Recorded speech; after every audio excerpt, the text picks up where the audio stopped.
Tá bom. Não, isso não.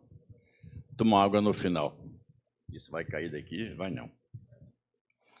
Irmãos em Cristo, que nesta manhã a nossa conversa seja proveitosa e que o Espírito Santo de Deus mexa com a gente, né? Toda vez que a gente se aproxima da palavra de Deus, é muito importante que entendamos que ela é lâmpada para os nossos pés, ela é luz para o nosso caminho, e é ela que nos dá o rumo, é ela que discerne os nossos pensamentos, ações, e que nos confronta quando nós precisamos fazer mudanças na vida. Portanto, nós somos conhecidos como o povo da palavra, ou o povo de Deus que leva a sério a Bíblia. Então, não podíamos começar sem dizer que a nossa conversa será uma conversa baseada no conteúdo das Sagradas Escrituras, embora o assunto esteja extremamente pertinente ao momento em que estamos vivendo, que é um momento urbano. Quem mora em apartamento aqui? Levanta a mão. Ó, só dá uma olhadela aqui. A maioria mora empoleirado, feito galinha, subindo para cima, né? Então, essa é uma realidade. Quem mora em Jardim Atlântico? Levanta a mão. Olha aí. Vocês sabem que Olinda tem Jardim Atlântico e Casa Caiada como os bairros que são prioritariamente estabelecidos pela Prefeitura de Olinda para as chamadas construções verticais. Se você quiser construir no bairro Novo, bronca. Quiser construir prédio na beira-mar, já não pode mais como se fazia antigamente.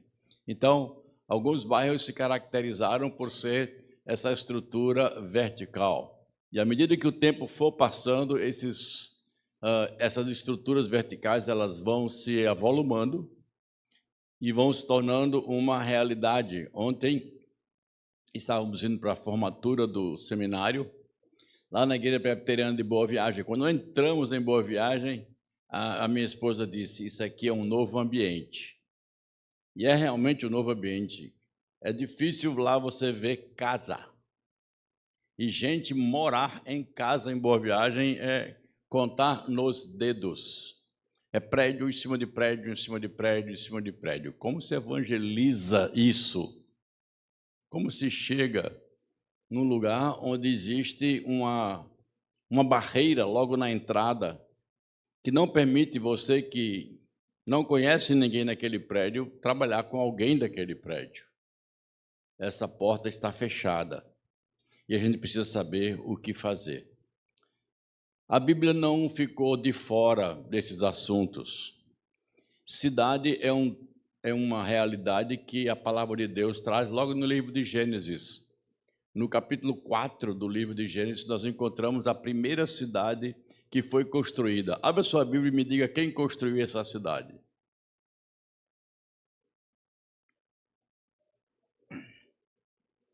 Gênesis 4, quem foi que construiu? Dá uma passada rápida assim que você vê logo no começo quem foi que construiu.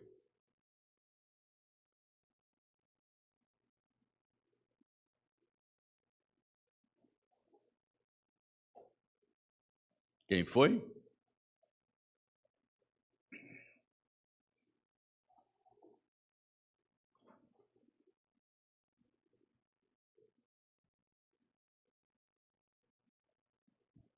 Quem foi?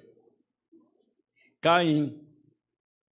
A primeira cidade foi construída por um homem chamado Caim, que recebeu a punição de Deus por ter assassinado o seu irmão.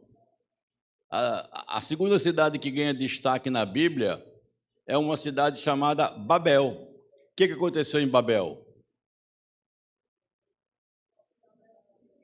Aquela confusão de línguas, porque o povo quis ser independente a Deus. A terceira cidade que ganha destaque na Bíblia é dupla. O nome dela é Sodoma e... Vejam, 3 cidades que ganham destaque na Bíblia, todas 3 apresentam o quê? A desgraça humana.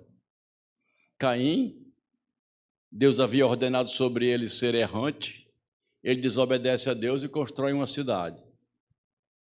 Babel quer ser independente de Deus e construir uma torre que não dependa de outro dilúvio, porque Deus havia prometido não destruir a terra mais com água, mas os moradores dizem assim, sabe lá se Deus cumpre as suas promessas. E Sodoma e Gomorra, pela sua idolatria, pela sua maldade, pela sua perversidade, Deus as destrói. Parece que as cidades na Bíblia apresentam uma faceta de desgraça. Nós encontramos depois o povo de Israel sendo escravo nas cidades do Egito. E eles construíram as obras que hoje a gente chama de obras faraônicas. As grandes obras onde poucos tinham o privilégio de usufruir dos bens e muitos pagavam com sangue e suor e as suas próprias lágrimas a construção daquilo que os poucos viviam. Na Bíblia ganha destaque também a cidade de Babilônia. É uma boa cidade, não é mesmo?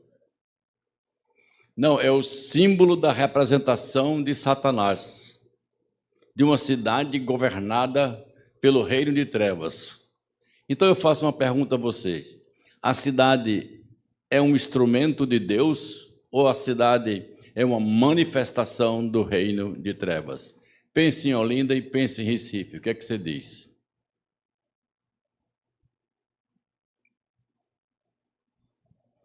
A nossa cabeça diz logo assim, uma manifestação do reino de trevas, não? E quando a gente pensa assim de fevereiro, final de fevereiro, esse ano será começo de março. O que é que vai ter aqui? A maior manifestação da depravação humana, o que não pode ser feito na cidade por 360 dias, em 5 é livre. Faz o que quiser, come o que quiser, veste-se o que quiser, mostra-se o que quiser, deprava-se o que quiser. E nós temos a maior manifestação do mundo nessa área, que é o chamado carnaval de rua. E quando a gente olha essas coisas, a gente fica perguntando como é que nós, Igreja de Cristo, que não trafega nesses trilhos, que não usa esses princípios, como a gente trabalha nesta realidade chamada cidade. Para eu começar a trabalhar com vocês, eu preciso trazer um outro conceito, que não é esse que eu estou dando para poder entrar. Estou só fazendo a introdução, Costa Neto disse que eu tenho até meia-noite de hoje, então os irmãos vão fazer jejum e oração e estudo da Bíblia. Mas eu preciso mostrar para vocês que a Bíblia não mostra só essa face do ser humano que, pelo seu pecado, marca a cidade de uma forma tão clara e tão perversa. A Bíblia fala numa cidade chamada Jerusalém que Deus a adota. Não foi os judeus que fundaram a cidade de Jerusalém, foram os jebuseus. Foi uma cidade conquistada por Davi, e aí recebeu o nome de cidade de Davi. Foi uma cidade em que Deus disse, aí vai ser o meu templo, o local da minha adoração. E aí, com o local de adoração que saiu de Siló e veio até Jerusalém, a cidade ficou conhecida também como Cidade Santa. E Deus disse e colocou o nome dele naquela cidade. E o mais interessante é quando nós chegamos no livro de Apocalipse, o final do livro do Apocalipse ganha o foco de uma outra cidade. Como é o nome dela? Qual é a outra cidade que ganha foco no livro de Apocalipse? Capítulo 21. O quê? Nova Jerusalém. Quem constrói essa cidade?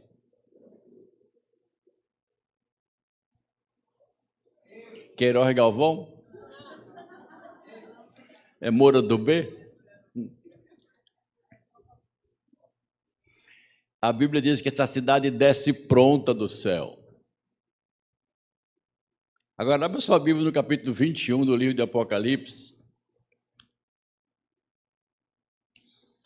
Lá tem as medidas da cidade em torno do versículo 12. Qual é o tamanho dessa cidade?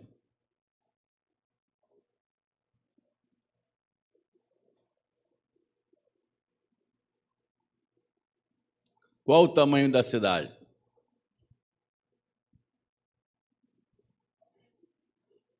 A multimídia está procurando também, né? Qual o tamanho da cidade? Está lá. Quantos? 12 mil o quê? Estádio. Esse é o problema de você estar com a revista atualizada, uma versão muito sofisticada que às vezes a gente não entende. Quanto é 12 mil estádios? Opa, esse aí está com a NVI. Ou com a NTLH. São 2.200 quilômetros. Olha, essa cidade, qual é a forma dela? Quadrangular, o que é isso? Os tamanhos dela são iguais, ela é um cubo. Por que ela é um cubo? Agora eu peguei. Por que ela é um cubo?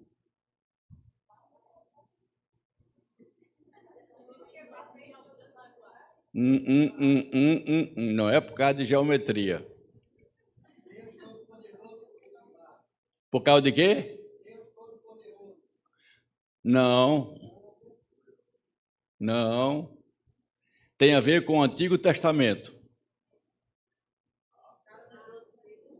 Não, por causa do Santo dos Santos. Os Santos dos Santos também eram o quê? Um cubo de 9 por 9 por 9. Então a Nova Jerusalém também vem como um cubo. Então ela é o quê? O que a cidade é agora? O Santo dos Santos. O que o Santo dos Santos representava no Antigo Testamento?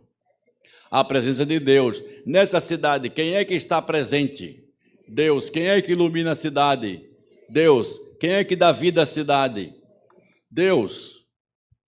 2.400 quilômetros. Ela começaria aqui em Recife, iria até o Rio de Janeiro. Do Rio de Janeiro iria até mais ou menos ali Rio Branco, no Acre. Do Rio Branco, no Acre, ela iria para o quarto ponto, que seria Belém do Pará, e voltaria para Recife. Esse é o tamanho da cidade. Uau! É algo monstruoso de tamanho. Agora, o problema do tamanho embaixo não é dificuldade. O problema é que essa cidade é quadrada. Quanto é que ela sobe? 2.200 quilômetros. Pergunto, a que altura voam os nossos aviões transcontinentais?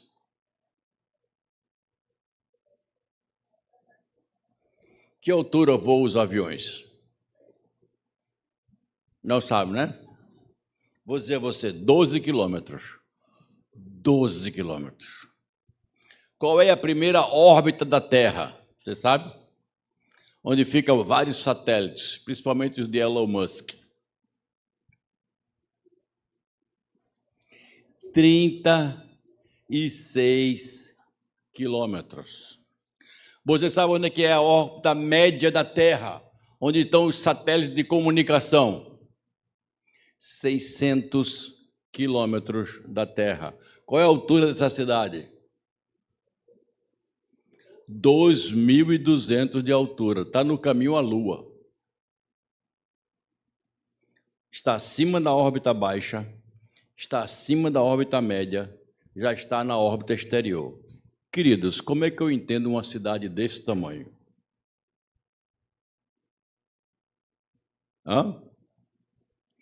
Nessa altura, não tem oxigênio, a temperatura é aproximadamente menos 70 graus. Como é que se vive aí?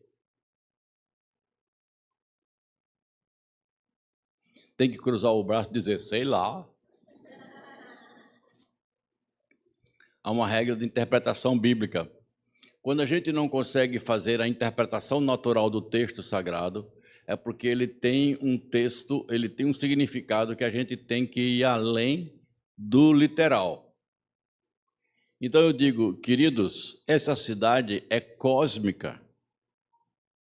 Ela bate com o que a Bíblia diz que o universo é aquilo que os seres humanos irão herdar. Não pense que você vai passar a eternidade no céu, tocando harpa e andando por cima das nuvens. Isso é uma ideia não bíblica. Nós teremos um novo céu e uma nova terra. E quem é o herdeiro de todo o universo criado? É só a Bíblia até agora. Para ver se você passa de classe escola dominical. Aqui é o provão. Não é? Então, qual foi a pergunta que eu fiz? Já falei de provão, já esqueci. Quem é o herdeiro de todas as coisas? Não, você não. Vou perguntar, quem é o herdeiro de todas as coisas? Jesus Cristo. E nós somos o quê? Nós fomos feitos irmãos de Cristo e nos tornamos o quê? Co-herdeiros. Então, tudo que Cristo herdou pelo que fez, Ele nos presenteou e somos agora co-herdeiros. Então, quem vai também herdar o universo? Nós. Já pensaram nisso?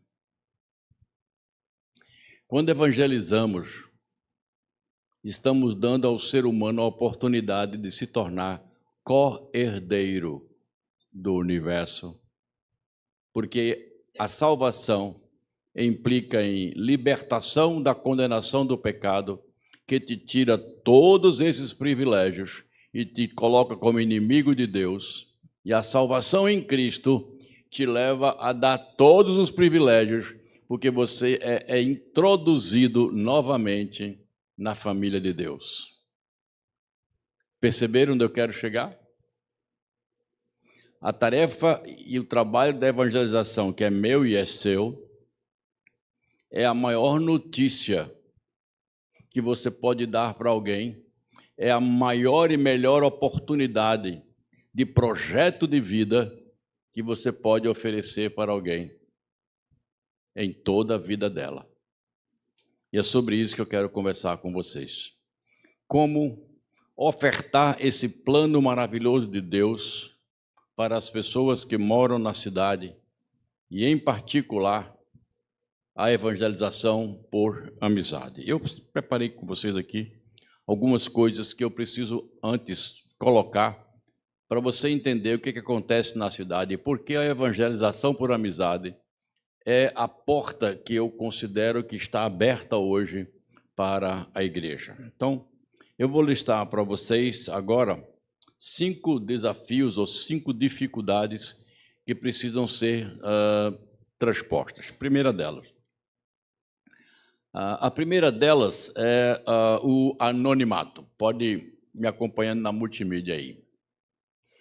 A cidade, ela exige de nós que as pessoas não saibam quem nós somos. Você, tenho certeza que você não quer que as pessoas te conheçam, todo mundo te conheça pelo nome, que todo mundo saiba seu CPF, que todo mundo saiba onde você mora, que todo mundo saiba onde você trabalha. Quantos querem isso? Quer ser conhecida por todo mundo? Não quero, não. Então, o nome disso é anonimato. Por que eu não quero ser conhecido? Porque eu não conheço o outro. Eu não conheço o outro e eu também não quero ser conhecido. Então, você senta junto do cara do ônibus assim. Pegou seu transporte coletivo, sentou junto. Eu pergunto, quem é a pessoa que está junto de você? Sei não. Ela pode ser um pedófilo, pode ser um assassino, pode ser um cara que está sendo procurado pela polícia, pode ser um ladrão de banco, pode ser um pai de família, um bom trabalhador, uma pessoa honesta, mas você está sentado aqui lado a lado, mas não sabe quem ele é, e ela também não sabe quem você é. Então, o anonimato permite que você esteja geograficamente perto das pessoas, mas relacionalmente rompido. Você não sabe quem que é. E esse anonimato permite às pessoas ser quem elas quiserem dentro de uma cidade sem ninguém julgar pelo que elas são. Veja o jogo de palavras, mas expressa justamente o que é essa questão do anonimato. Então, se você vai falar do evangelho para alguém que você não conhece, essa pessoa, no mínimo, vai achar o quê? Estranho. Tem base bíblica para isso? Claro que tem. Jesus Cristo chegou na cidade de Sicá, ele estava com sede, está em João 4, ele senta na beira do poço e vem uma mulher que ele não conhece, a mulher não conhece ele. Eles só tinham um ponto em comum, os dois queriam água. E a mulher começa a tirar água. E Jesus disse, dá-me de beber. Era a pergunta talvez mais fácil de ser feita naquela situação. Mas a mulher estranha, porque ela quer ficar no anonimato. Qual foi a resposta da mulher? Espere que eu tire água? Não. Ela disse, como sendo tu judeu, fala comigo, que sou mulher e sou mulher samaritana. Ela colocou duas grandes barreiras. Você não sabe quem eu sou, e você é um homem, e está falando com uma mulher, você sabe que isso não pode. Se você, mulher, estiver no meio da rua, e um homem disser assim, por favor, o que é que você faz? Você nunca viu o cara? Hã? Ele só disse, por favor. Eu não quero nem saber. Entrou na loja, saiu de perto, foi para junto do guarda. Gente, ele falou, por favor. Jesus Cristo disse, me dê água. Ela disse, não sei quem você é. Está falando comigo? Oxe. Se ela fosse nordestina, ela diria assim mesmo, não, não. Nós chamamos isso de anonimato. Então, o anonimato dá para a pessoa aquela segurança de ninguém me importune porque eu não quero saber quem você é quem você deseja, isso é você para lá e eu para cá. Então, percebam que a evangelização para pessoas que eu não conheço, ela tem uma grande barreira a ser rompida. E essa barreira é justamente essa. Eu não quero que uma pessoa que eu não conheço fale comigo. É isso que acontece. E quando você rompe essa barreira dentro da cidade, as pessoas acham estranhos, porque elas tendem a perceber que você está interessado em alguma coisa, ou a tirar alguma coisa dela, ou a prejudicá-la em algum sentido. Ficou claro isso aí? Portanto, a evangelização pelo confronto, que é evangelizar uma pessoa que você não conhece, é uma das evangelizações mais difíceis que tem para a igreja. E o que eu acho mais estranho é que as igrejas mais incentivam é a evangelização por confronto. Falar com uma pessoa que você não conhece. Vamos caminhar para o segundo aspecto, que é um aprofundar do primeiro aspecto, que é a privacidade. As pessoas aqui já têm algumas coisas que são em comuns, mas estabelecem uma certa privacidade. Por exemplo, vocês moram dentro de um mesmo prédio, os que levantaram a mão aqui, e eu pergunto, você conhece o nome de todo mundo do seu prédio? Todos os moradores do seu prédio? Se o prédio for pequenininho, de 6 apartamentos, até vai. Mas se o prédio tiver 16 apartamentos, se o prédio tiver 24, se o prédio tiver 30, nem pensar. Há um bom tempo atrás saiu uma reportagem muito interessante no jornal, que me chamou a atenção, que era conflito no prédio. E o jornalista narrava todo o conflito sem falar um único nome. E ele dizia mais ou menos assim, vou inventar porque eu não me lembro mais da história. Eu estava descendo da minha garagem quando encontrei um morador do 203 que tinha colocado o carro um pouco junto da garagem do 404. E aí ele começou a descrever todo o problema. Você entendia tudo o que ele estava dizendo, mas ele não colocava um único nome. Tudo que ele colocava era o morador do 203, do 402, do 407, 408. Era assim que acontecia. Então, na verdade, as pessoas estão se tornando, dentro desse relacionamento, um número. Você é capaz de estar dentro do elevador, descer e dizer assim, bom dia, como vai o senhor? O senhor é morador daqui? Sou sim. Como é o seu nome? Eu sou morador do 304. Pronto.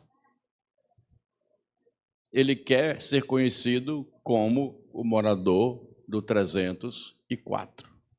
O nome disso, queridos, é privacidade. Mas isso vai mais longe, isso está entrando agora dentro dos lares, sorrateiramente, como se fosse uma coisa benéfica. Não é fácil ou não é difícil você ver um filme em que o pai chega na porta do filho pré-adolescente e faz assim: fulano, posso entrar? Aí o guri lá dentro faz: respeita meu espaço. Meu amigo, quando você puder comprar o seu cuscuz e dormir na sua cama, tudo bem. Mas enquanto comer do meu cuscuz e depender da minha ração, eu vou chegar na porta do quarto e vou fazer o quê? Truque, e vou entrar. O senhor nem bateu. Pai? Como assim? E vai-se mais fundo. A esposa tem o seu celular e o marido não sabe a senha de acesso do celular. E quando a esposa pega o celular do marido, ela diz assim: cuidado, você está invadindo minha privacidade. Que privacidade? Que privacidade? Veja como essa ideia do eu sou um indivíduo independente, até aqui você vai, daqui para cá é minha vida privada. Isso tem levado também a um outro conceito, qual é? Que cristianismo não é uma coisa pública. Cristianismo é uma coisa privada. Portanto, não leve para o trabalho, não leve para a escola, não pode ser refletido. Agora está sendo discutido aí o intervalo bíblico. Já ouviram falar disso aqui? Se durante o intervalo da escola pode-se abrir Bíblia. Agora, o governo pode colocar na escola livro pornográfico. Isso ele pode. Escritores podem colocar em feiras de livros que são claramente obscenos ou diabólicos. O livro que eu vi, como foi o título de uma feira de livros lá em Belo Horizonte, é O Diabo Amigo das Crianças. Título do livro. É arte. É literatura. Agora, coloque um título assim: Seguir Jesus, o mais fascinante projeto de vida. Isso não pode. Isso não pode. Então, percebam que a privacidade chega a um ponto de empurrar o cristianismo para um canto da parede, ou para dentro das nossas casas, ou para dentro dessas portas da igreja. E nós estamos engolindo, achando que cristianismo é isso. E vive-se um dualismo. Lá fora eu sou igual a qualquer homem ou mulher sem Deus. Aqui dentro eu sou cristão. Isso é fruto da privacidade. Cristianismo é público. Leia a Bíblia. Os cristãos eram conhecidos em todo lugar. Os cristãos eram conhecidos por serem cristãos. E a palavra cristão significa o quê? A palavra cristão, o que é que significa? Pequeno Cristo. Não é um Cristo grande, não. Esta palavra significa ser um pequeno Cristo. Foi a primeira vez que os crentes de Antioquia se pareciam tanto na vida com Jesus que eles foram chamados pela primeira vez de pequenos cristos. Terceira coisa que você tem que entender do ambiente urbano é o ativismo. Hoje em dia, nós estamos sendo sugados por múltiplas atividades. Não tem sentido mais você ficar sem fazer nada.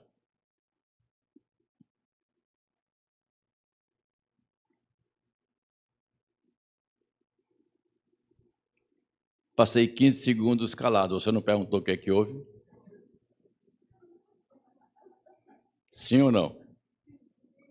Que houve com ele? 15 segundos, sem falou nada? Como assim? Isso mostra onde a gente está. Você ia para um banco, você ficava 1 hora na fila do banco, era atendido e fez assim, o banco hoje está bom. Hoje você pega seu celular, se o banco não lhe atender no celular em 5 segundos, você diz o quê? Está uma carroça.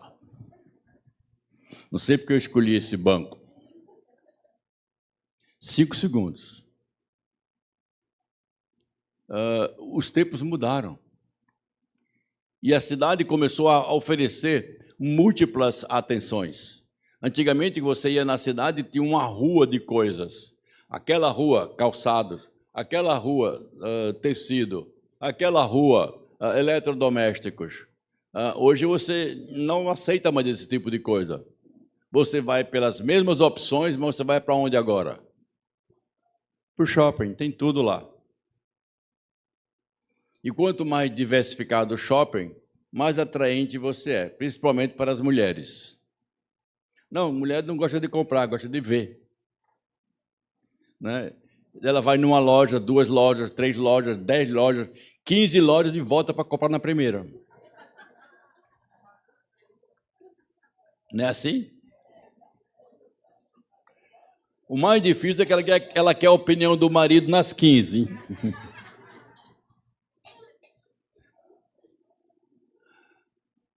Então, eu quero mostrar para vocês que isso leva a gente a um ativismo muito grande.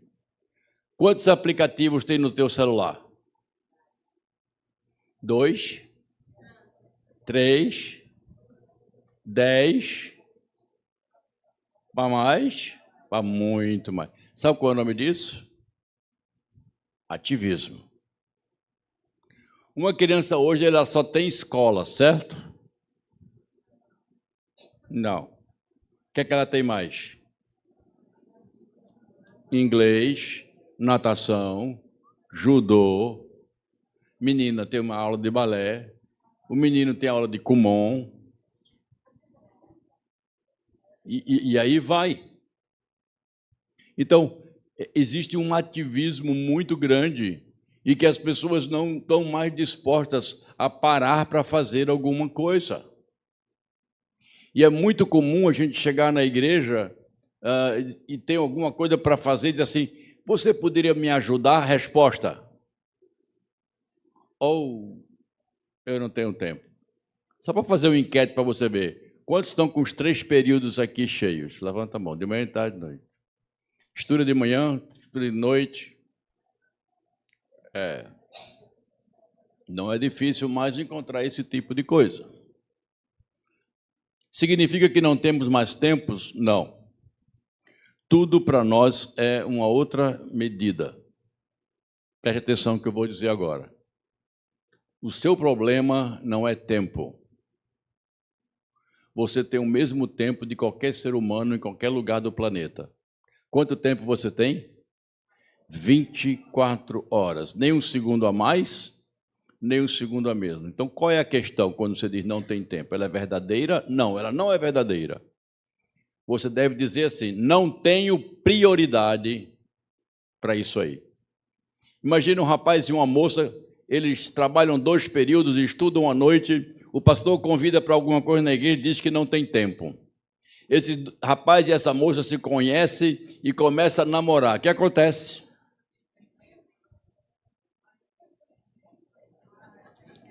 O que é que um devia dizer para o outro?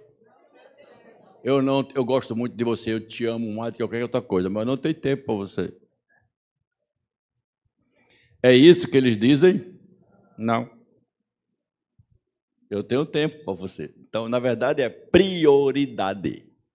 Quando você prioriza uma coisa, essa coisa na sua vida ganha o quê? Tempo. E aí o que é que Jesus Cristo disse em Mateus capítulo 6, versículo 31? Se não sabe decorado, tem que abrir. Não tem opção.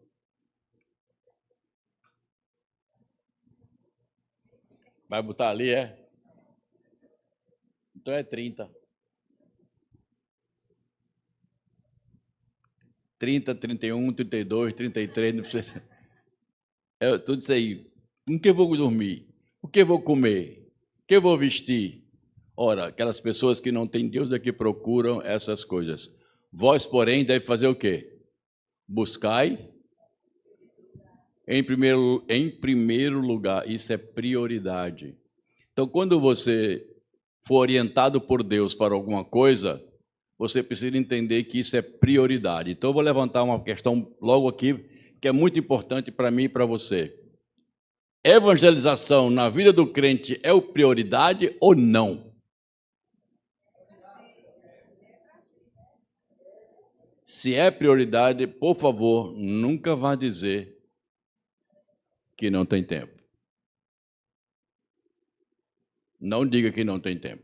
Se você está dizendo para mim que para o crente falar de Jesus é uma prioridade de vida, isso tem que ganhar tempo.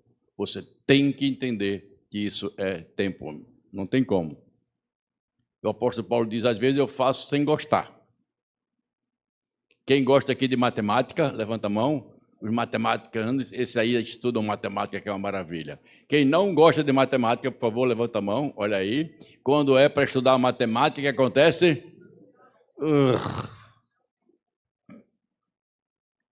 Dá vontade? Não. Tenho que estudar? Sim. Então, quando Deus nos dá uma responsabilidade, nem sempre isso vai, digamos assim, ser uma coisa que você vai fazer amando, mas vai fazer por amor a Cristo. Mas às vezes aquilo exige de nós um preço a ser feito. Só que esse ativismo tem um outro aspecto, eu vou ser mais rápido aqui, senão a gente não termina hoje. É que as pessoas também não estão dispostas a parar para ouvir você, exceto por pouco tempo. Pouco tempo. Então eu preciso entender que eu preciso aproveitar esse tempo que eu tenho com essas pessoas do momento em que nós vivemos. Quarto aspecto, o aspecto talvez mais forte, que adentrou no meio da igreja e ganhou espaço. Secularismo. O secularismo é uma proposta de vida que procura desassociar a influência da religião na vida das pessoas. Como religião é uma coisa do mundo privado, você não pode misturar alhos com brugalhos, por exemplo, assim. Então, religião, você vive lá dentro da igreja, aqui no trabalho, aqui na escola, você não mexe com isso. Então, se criou um conceito de uma divisão entre algo que é sagrado e algo que é secular. O que é que você faz na sua vida secular?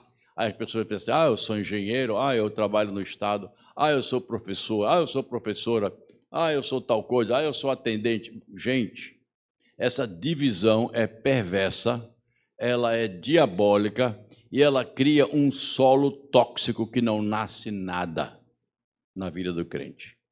Porque quando nós abraçamos o secularismo, nós passamos a ser igual ao não crente. Deixa eu lhe explicar. Você está num consultório médico, certo? Sentou lá. Entrou uma outra pessoa que você não conhece, mas também é da igreja presbiteriana. E ela sentou lá, assim, bem perto de você. Tua cadeira está aqui, a cadeira dela está ao lado. Ela sentou lá. De repente, a atendente do médico disse que o médico entrou numa emergência. Ele vai atender os presentes, mas ele vai atrasar 2 horas. Você e aquela pessoa decidem esperar pelo médico. Até o médico chegar, você vai saber que aquela pessoa é da igreja presbiteriana, sim ou não? Não. Belo presbiteriano. Lindo. Vou mudar.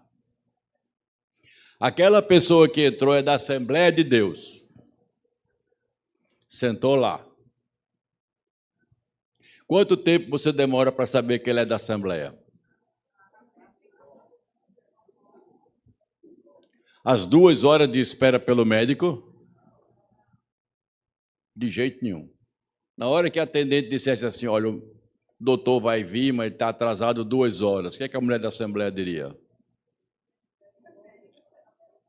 Jesus do céu, tem misericórdia que eu deixei meu menino sozinho em casa. Senhor, mas eu vou esperar, em nome de Jesus, ele vai vir, em nome de Jesus, o médico vai vir. Será que ela não tem vergonha de Cristo e eu tenho vergonha de Cristo? A questão não é essa. A questão é o secularismo, é o politicamente correto. Lá de fora, não diga quem você é. Está no mundão? Anonimato, privacidade. Cada um é o que os outros é e você de boca calada. É assim que deve acontecer. Isso é secularismo puro.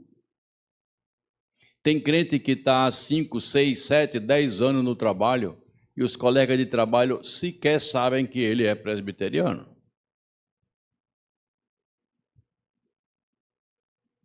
Não sabem. Eles funcionam como verdadeiros agentes secretos do reino de Deus. Fazem questão de se disfarçarem.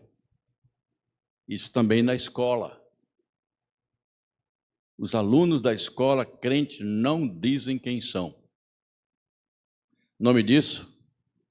Secularismo. Resultado, não é comum você ver uma pessoa que continuou na igreja, foi criada, e chega a certo tempo, ele vai embora da igreja e começa a viver como se nunca tivesse ido para a igreja. Simples assim.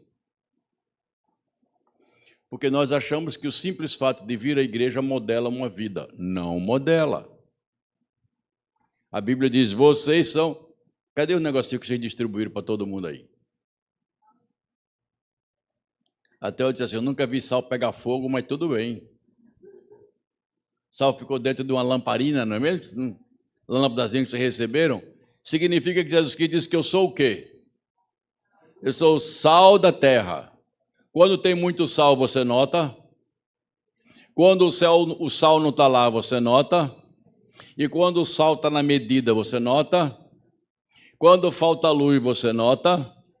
Quando está escuro e tem pouca luz, você consegue ver? Sim, porque luz sempre é luz, não mistura com trevas. Sal, não importa a quantidade, você sempre vai notar se tem ou não tem. Era isso que Jesus Cristo estava dizendo. Vocês são sal e não salgados. Vocês são luz e não iluminados. Então, quando eu saio daquela porta no mundo, eu tenho que dizer quem eu sou. E as pessoas têm que conhecer pelo meu falar, pelo meu agir, pelo meu vestir, pelas minhas ações, que eu sou cristão, que eu sou servo de Jesus. Quinta e última coisa. O mundo que a gente está vivendo, queridos, não é mais um mundo de coisas lentas, é de coisas rápidas. E os meios de transporte já estão fluindo para algo que você vai ficar inimaginável. Creio que todos já ouviram falar de um carro que não tem motorista. Em algumas cidades já se está testando uma condução sem motorista aéreo. Não tem mais a limitação terrestre. Você vai pegar aqui um carro, ele levanta com você e ele deixa lá em Boa Viagem. A Amazon, nos Estados Unidos, já tem drone que deixa direto na tua casa, sai do armazém da Amazon lá e coloca direto na tua casa e vai embora, o drone vai de volta. Então, essas coisas estão chegando a um ponto de uma mobilidade, de um deslocamento tão rápido que as pessoas não se vinculam a médio prazo mais em uma comunidade por geografia, ou seja, as pessoas não vão escolher ficar aqui em Jardim Atlântico porque moram em Jardim Atlântico. Às vezes tem pessoas que moram aqui em Jardim Atlântico, mas preferem ser membro da Igreja Presbiteriana das Graças, lá não sei para onde. E essas coisas estão acontecendo, não adianta. Então, isso leva a um perfil de eu entender que não é porque a igreja de Jardim Atlântico, por estar aqui, ela vai atrair normalmente as pessoas que estão desse bairro. Pode acontecer? Pode. Agora eu pergunto, quantas pessoas que moram por aqui já vieram para esta igreja espontaneamente? Conhece? Aquele prédio ali. Essa igreja ali, eu vou lá. Eu vou lá. Já pode ter assim? É raro, raríssimo. Raríssimo.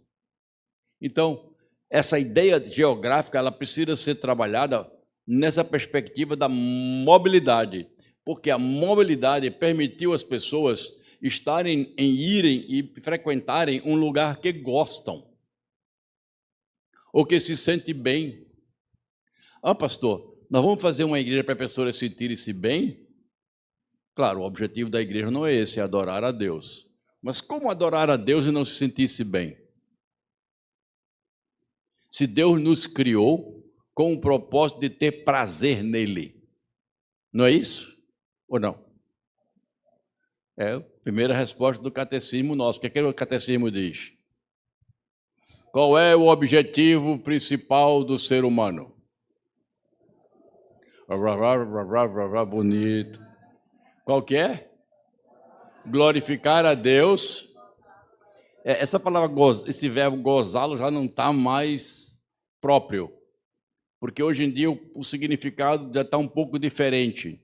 Mas aí gozo é no sentido de prazer.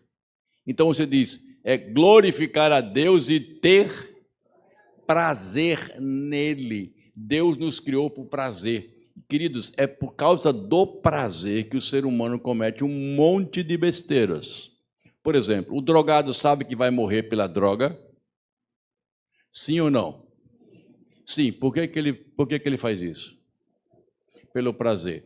O marido que adultera, ele sabe que pode acabar totalmente com a sua família? Sim. Por que ele faz isso? Prazer. O cara que fuma sabe que pode ter um câncer de pulmão que vai matá-lo? Sim ou não? E por que ele fuma? Prazer. Então, quando você não tem a fonte principal do prazer, que é Deus, o ser humano vai procurar alguma coisa que lhe dê prazer, mesmo temporária, mesmo que lhe custe a vida, mas é o objetivo, ele foi criado para o prazer.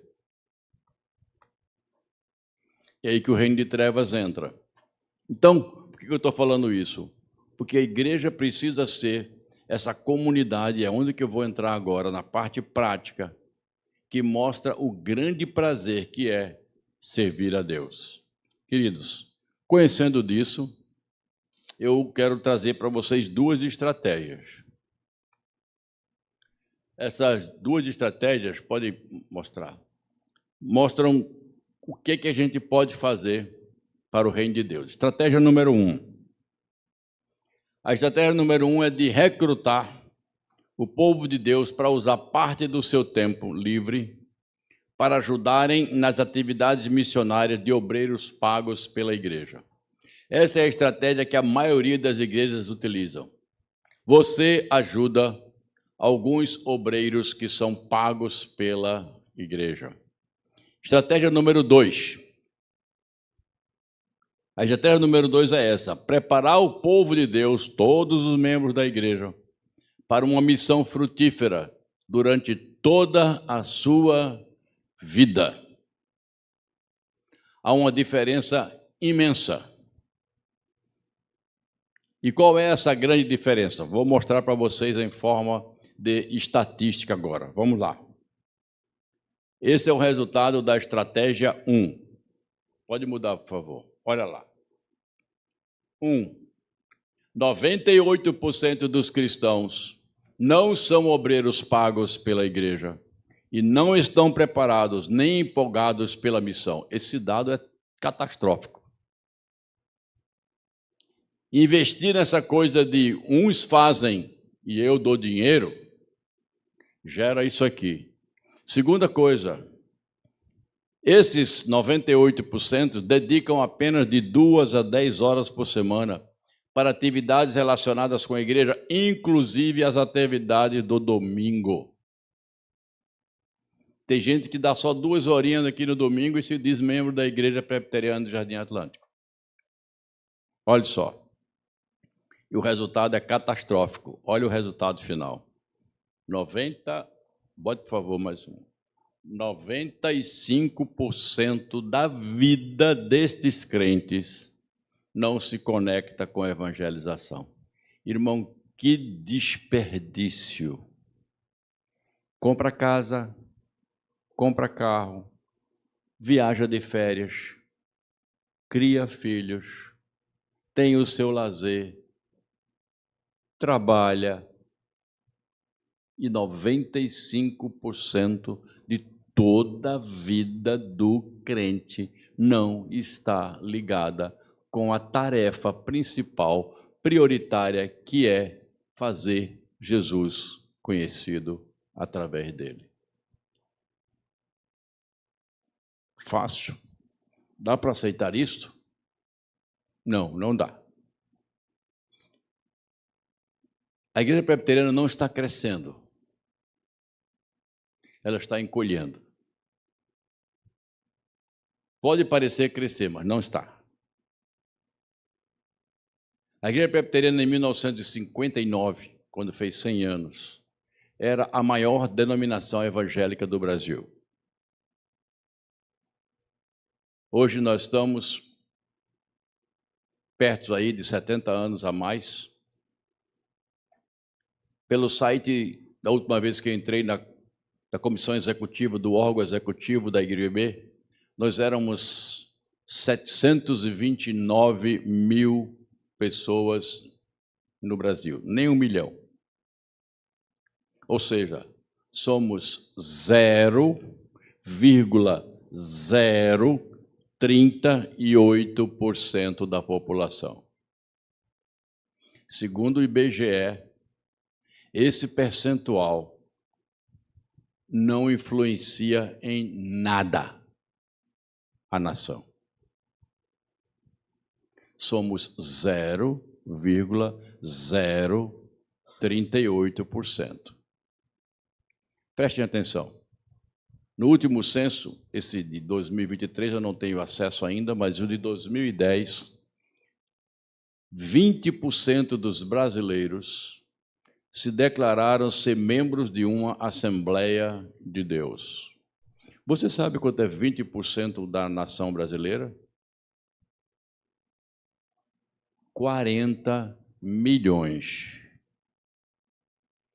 40 milhões. Por que eles chegaram bem depois no Brasil, atuaram bem depois do Brasil, eles só começaram a crescer a partir de 1946. Nós estamos aqui desde 1869. Por que é que eles crescem tanto e a gente está diminuindo? Por quê? Qual é a sua resposta? Eles evangelizam e a gente não. Eles falam e nós estamos calados. Nós estamos usando a estratégia de achar que uma igreja é missionária numa cidade quando dá dinheiro para a missão. Quando os próprios membros da igreja nunca se envolveram, a maioria, com a tarefa da evangelização. E se diz que a igreja é missionária. Não, não é. Deixem-me dar uma proposta para vocês. Eu trouxe um texto de Atos, capítulo 10, versículo 23 a 27, desse você pode projetar e eu vou ler com vocês na revista atualizada, que é a que vocês usam aqui.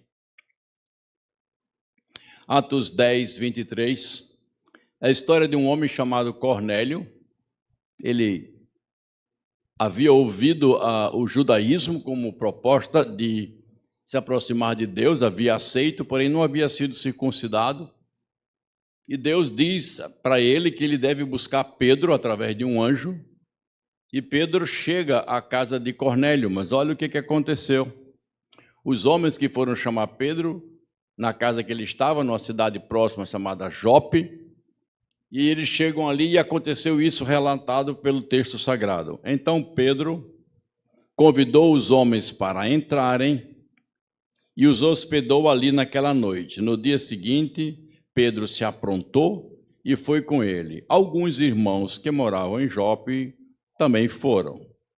No outro dia, chegaram à cidade de Cesareia, cidade onde Cornélio morava, e ele era um comandante militar daquela cidade. Cornélio e os parentes e amigos mais íntimos que ele tinha convidado já estavam esperando Pedro. Quando Pedro ia entrando, Cornélio veio ao seu encontro, curvou-se, ajoelhou-se e curvou a cabeça diante dele. Veja como ele era um ignorante espiritual, não sabia o que fazer. Mas Pedro fez com que ele se levantasse e disse: fique de pé, pois eu sou apenas um homem como você. Enquanto conversava com Cornélio, Pedro entrou na sua casa e encontrou o que ali? Muita gente reunida. Quem eram as pessoas que Cornélio convidou? Amigos e parentes. Por que essas pessoas aceitaram tão facilmente ir na casa de Cornélio?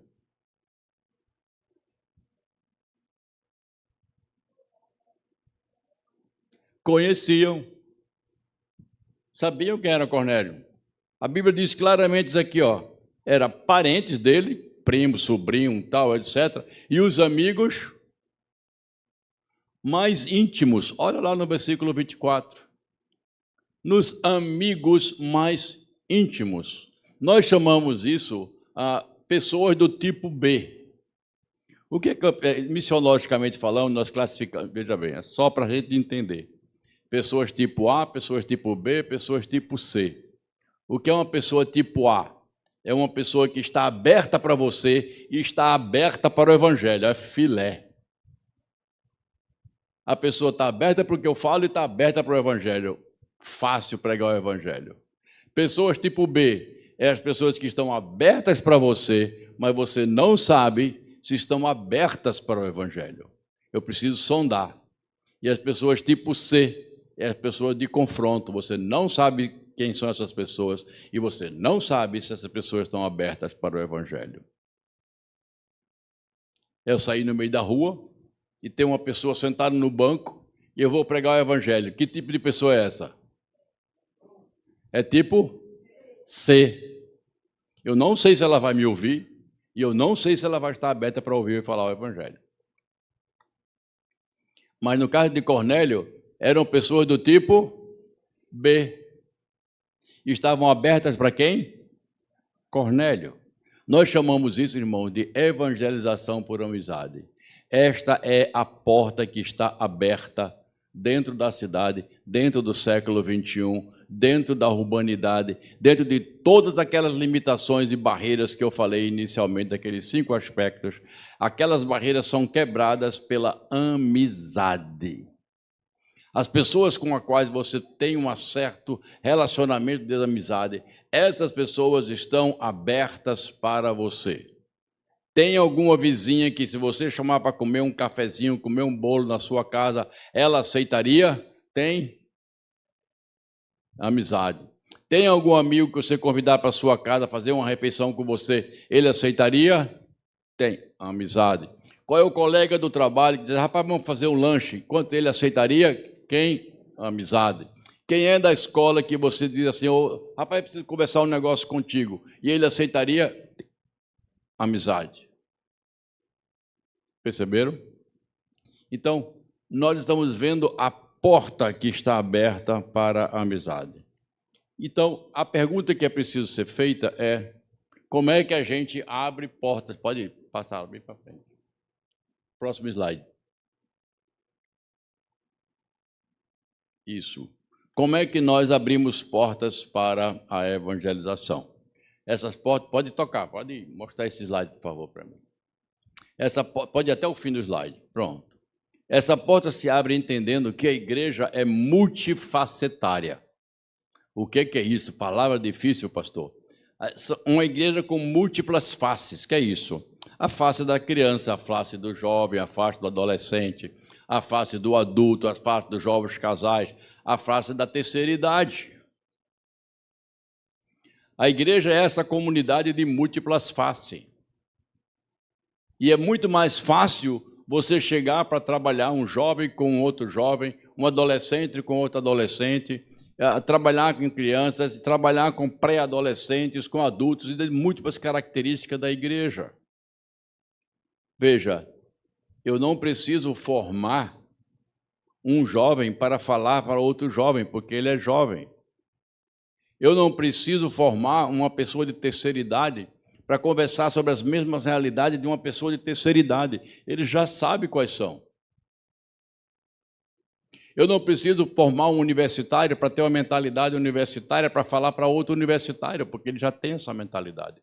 Eu preciso capacitá-lo na palavra de Deus e no compromisso com Deus para, como universitário, como dona de casa, como trabalhador, como trabalhadora, como estudante, ser um missionário aonde ele está. É isso que nós não fazemos. E este é o avivamento que nós precisamos dentro da igreja presbiteriana, onde cada membro da igreja se veja como um missionário aonde Deus te inseriu. Na escola, no trabalho, onde você mora, no teu lazer e todas as outras áreas da vida que você tem relacionamentos. É isso que nós chamamos de multifacetária. E aqui temos dois problemas muito sérios. Um, da liderança local, que não treina. Eu não estou falando da igreja do Jardim Atlântico, eu estou falando da nossa igreja em geral. A liderança não treina os membros para serem missionários. Resultado, os membros da igreja não se veem como missionários. Quantos de vocês se consideram missionários? 1, 2, 3, 4. Muito bem, correto. Quantos são membros da igreja do Jardim Atlântico? Não entendi. Não entendi. Como é que você se disse membro da igreja de Cristo e não se diz missionário? Este é o nosso problema. Eu me vejo como membro da igreja de Cristo, que é uma igreja que deve ser missionária, mas eu particularmente não me vejo missionário. Por quê? Por causa do conceito, ou do nome, ou da caracterização. E aí a responsabilidade da liderança de refazer isso, que missionário dentro da IPB é poucas pessoas chamadas por Deus para irem a lugares distantes. Eu não estou indo para a África, eu não estou indo pregar para o interior, eu não estou indo falar para índio, eu não estou indo falar para quilombola do interior do sei das quantas. Não. Então, eu não sou missionário. Esse é o grande problema. Geografia, ou seja, local onde eu falo do Evangelho, não define chamado missionário. O chamado missionário é para todos os crentes. E sereis minhas testemunhas, aqueles que são pagos pela igreja e enviados para lugares distantes. Não é isso que a Bíblia diz? Não é não? Pensei que fosse. Vocês serão meus testemunhas aonde? Jardim Atlântico, Pernambuco, Brasil e aonde Deus te mandar. Você vai sair em qualquer lugar. E note, esse texto, diga, querida.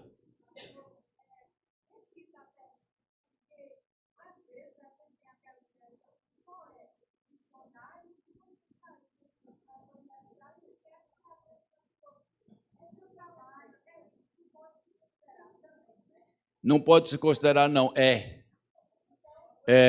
No final eu vou fazer um apelo missionário, pode ficar tranquila.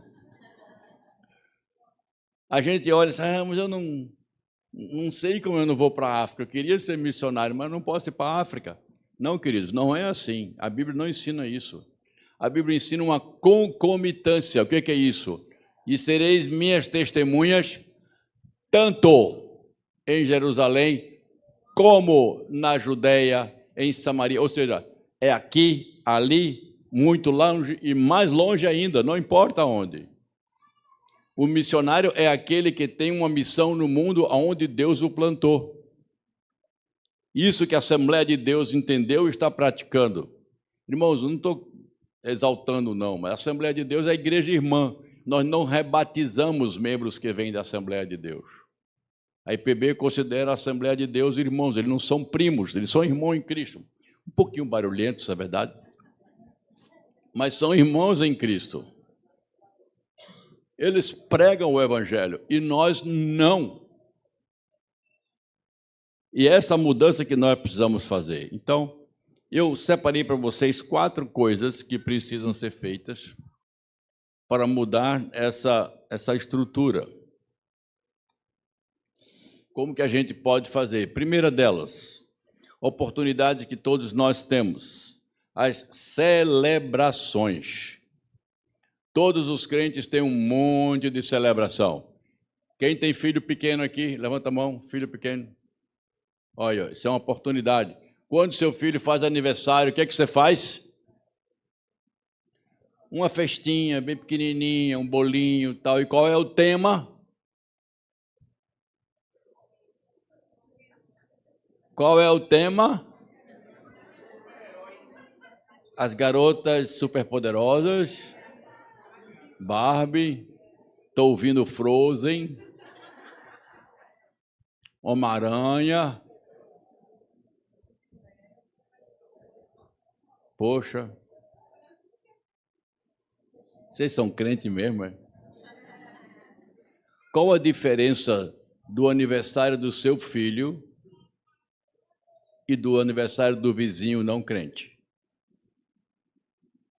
Qual foi a diferença?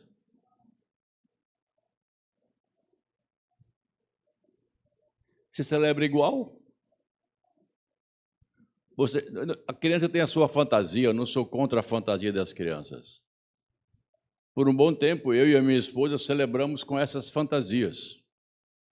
Chegamos até a vestir nosso filho de tartaruga ninja. Tem uma foto dele de tartaruga ninja, até que a gente chegou e disse: o que a gente está fazendo, filha? O que nós estamos fazendo? E aí começamos a mudar de história. Tem um monte de história na Bíblia que a gente pode utilizar de uma forma maravilhosa para fazer isso aí. Fazer com que a celebração do nosso filho seja interessante, que ele ganhe o foco do aniversário, mas que o nome de Cristo apareça de uma forma maravilhosa e magistral. Eu dou graças a Deus porque pude ver isso dos meus filhos com os meus netos. O Daniel, quando estava pastoreando Fernando de Noronha, que é o pastor, caçula nosso, não, tem um caçula ainda, adotamos um, não é o Felipe, é o Daniel, é o terceiro, e a nossa netinha estava aniversariando. Ele pegou um papelão grande, fez um barco, colocou areia ao redor do barco, limitou a areia por tijolos, e debaixo da areia tinha bombons e presente para as crianças com um ganchinho para fora, em forma de peixe. E as crianças, quando chegavam, ganhavam uma varinha com um anzol e uma oportunidade de pescar 2 peixes. Então elas iam, entravam no barco, pescavam 2 peixes, saíam com as coisinhas que pegavam. E foi muito interessante, o que tu pescaste, o que tu pescaste, as crianças levaram aquela questão, e no final o Daniel falou sobre a pesca maravilhosa. E ele falou que Jesus Cristo quer pescar pessoas no final para serem parte do reino dele. Simples, as crianças se envolveram, era a minha netinha que dava as varinhas de pescar, mas no final Cristo ganhou o foco. Se a gente começar a parar e a pensar, nós vamos ver que são oportunidades preciosas para dizer a quem servimos e a quem adoramos. Comece a pensar o que você faz. Por exemplo, seu aniversário no prédio, o que você faz? Pense o contrário. Em vez de você receber presente, compre uma Bíblia para cada morador, compre na linguagem de hoje, que é fácil de entender. Compre uma Bíblia para cada morador E você pode ir de porta em porta no prédio? Pode? Você pode? Pode. Olha, meu nome é Sérgio, eu sou um morador do 203, hoje é meu aniversário e eu estou trazendo um presente para cada morador de vocês. Tome, entregou. Eu vou dizer que não é crente essa mulher. Uma mulher chegou no prédio que nós temos um apartamento aqui. E ela começou uma reforma. E a reforma fez barulho. Sabe o que essa senhora fez? Diga aí. Ela comprou um presentezinho. Natura foi mãe? Não, o quê? Natura. Um presente de Natura para cada morador do prédio. E botou um bilhetinho dizendo: eu sei que a minha reforma causou incômodos. Peço desculpa. Vai aqui um presentinho.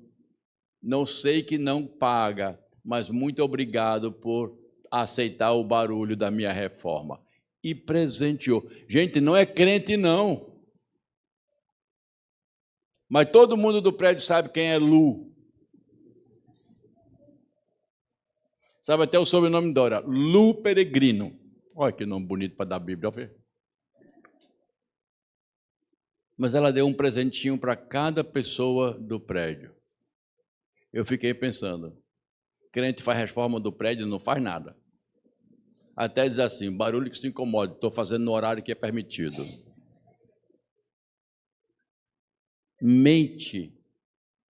Mente pensando em como poder usar as coisas da vida, as celebrações, as atividades. E agora vem o segundo aspecto, que é a questão dos amigos da escola do trabalho.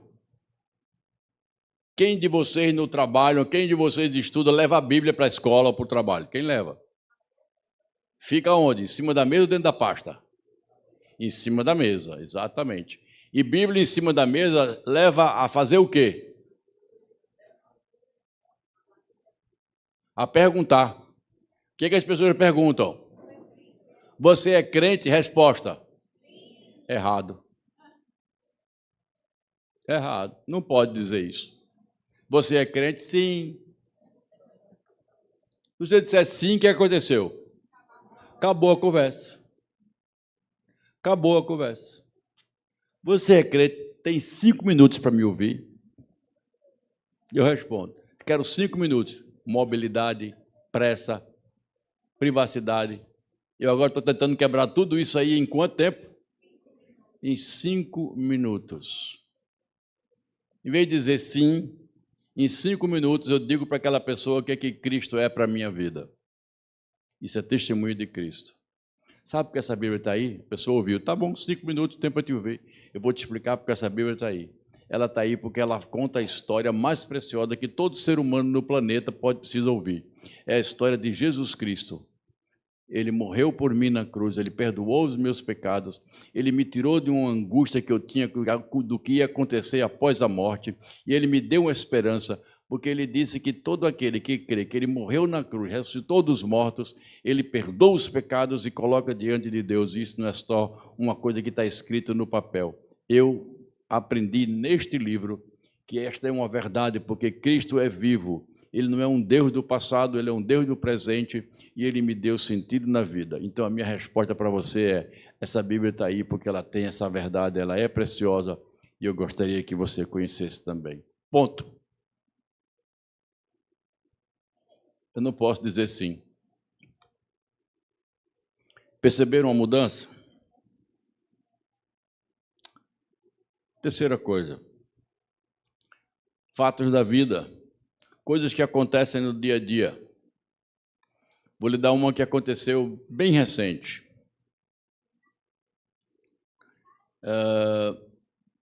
O Daniel, esse meu filho, ele plantou uma igreja aqui no Janga. E ele faz crossfit numa academia aqui do shopping, Tacaruna, fazendo propaganda da academia, né?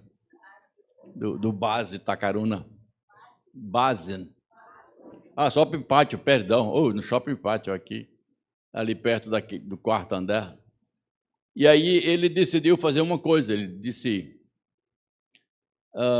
tem a turma que ele faz, tinha o professor, ele disse, olha, vocês que quiserem, quando eu terminar aqui o nosso treino, eu quero fazer uma oração, conversa com Deus, pedindo a bênção de Deus para vocês. Quem quiser ficar, fica. Aí terminou, quem quiser ficar, ele orou uma vez, orou duas vezes, na terceira vez ele disse, olha, quem de vocês quiser uma Bíblia, eu dou, hoje é uma promoção, ele disse até assim, promoção. Aí terminou, o treinador e outras pessoas disseram, eu quero a Bíblia. E ele pegou a Bíblia, deu e disse assim, agora, se vocês quiserem estudar este livro, eu disponho para vocês. O treinador disse, eu quero. E aí, de 15 em 15 dias, o Daniel começou a ir na casa desse treinador. E eu e a minha esposa estavam precisando de trabalhar com o nosso corpo, porque a pessoa que nos orientava mudou-se, foi morar em Portugal. E aí um outro filho disse, papai, tem o Giovanni, fale com ele, eu acho que ele vai aceitar treinar vocês via internet, porque nós moramos em Gravatá. E aí começamos a trabalhar com o Giovanni. E aí ele disse, o seu filho está indo na minha casa estudar a Bíblia. Eu disse, é mesmo, Giovanni? É, coisa boa. De vez em quando a palavra do Evangelho surgiu. Um belo dia, no zap da família, apareceu. Gente, hoje, o Giovanni entregou-se a Cristo. E aí, na próxima vez que nós nos encontramos, nós dissemos, Giovanni, eu soube que você colocou a sua vida na mão de Jesus. Disse, verdade, pastor. Nós realmente, eu descobri o Evangelho, foi maravilhoso ali, entreguei minha vida para Jesus, agora eu sou de Jesus. Que é isso? Evangelização por amizade. O Giovanni frequenta a igreja de Daniel? Não. Ele frequenta a igreja de Casa Caiada, aqui, preferiu ficar aqui. É assim que funciona, trabalhamos para o reino de Deus. Coisas simples, do dia a dia. E aonde é que a gente vai aprender? Naquele 4 itens aqui. Se você não sabe como evangelizar, pega no pé de Costa Neto. Pega no pé do Esdras. Eles têm que ser a locomotiva que move a igreja, que diz, aprendam comigo. Eu queria evangelizar no meu trabalho, eu te ensino. Eu queria evangelizar na minha escola, eu te ensino. Eu queria evangelizar no meu prédio, eu te ensino. Escola dominical tem que ser um momento de treinamento, de aprendizado, onde a igreja aprende como fazer essas coisas. É assim que nós mudamos a estrutura, é assim que nós fazemos o evangelho. Conhecido das pessoas. Igreja missionária não é uma igreja que dá dinheiro para a missão. Dinheiro não é problema para a igreja, nunca foi. Dinheiro não define nada na igreja. Quem define as coisas na igreja é o próprio Cristo, é o reino de Deus. E agora eu vou terminar como eu disse que terminaria.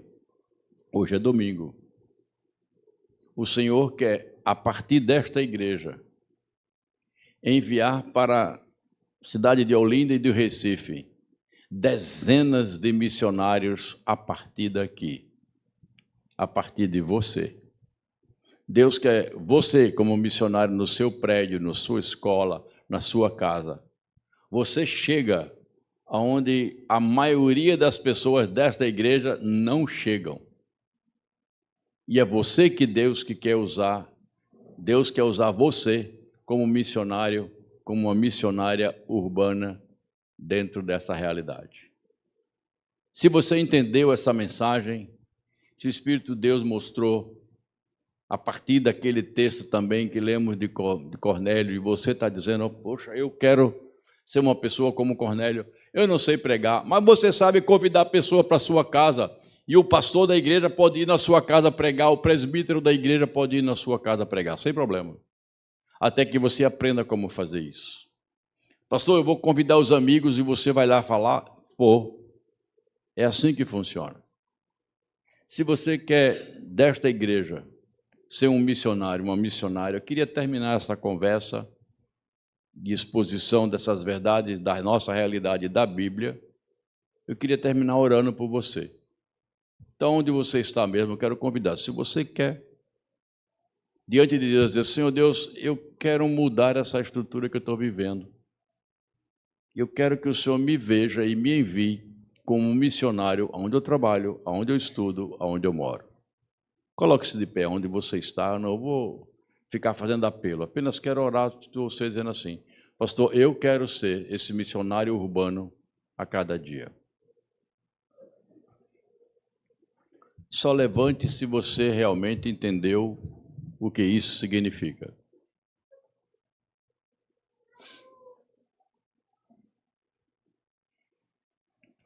Bondoso e amado Deus, nós queremos agradecer pela ação do Teu Espírito na vida dessas pessoas. São moradores da cidade, em contextos diferentes, em realidades diferentes, mas submissas ao mesmo Espírito, ao mesmo Cristo, ao mesmo poder que o Deus nos dá. Porque nós não temos vergonha do Evangelho, Senhor, ele é poder de Deus para a salvação de todo aquele que crê, mas as pessoas só irão crer se ouvirem realmente falar da verdade que está revelada na Tua palavra, e nós conhecemos.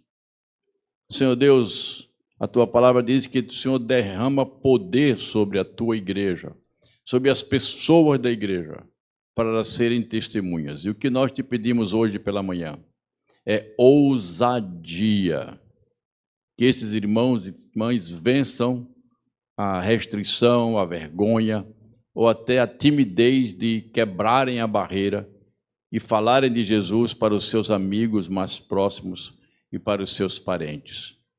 Que o Senhor traga graça e misericórdia, faça essa igreja crescer através da sua membresia e pela pregação do Evangelho. E que a graça de Jesus nos ajude, seja abundante entre nós, à medida que somos missionários, povo de Deus, que falam das maravilhas e da grande e preciosa mensagem de salvação em Cristo Jesus. E é no nome dele que oramos. Amém.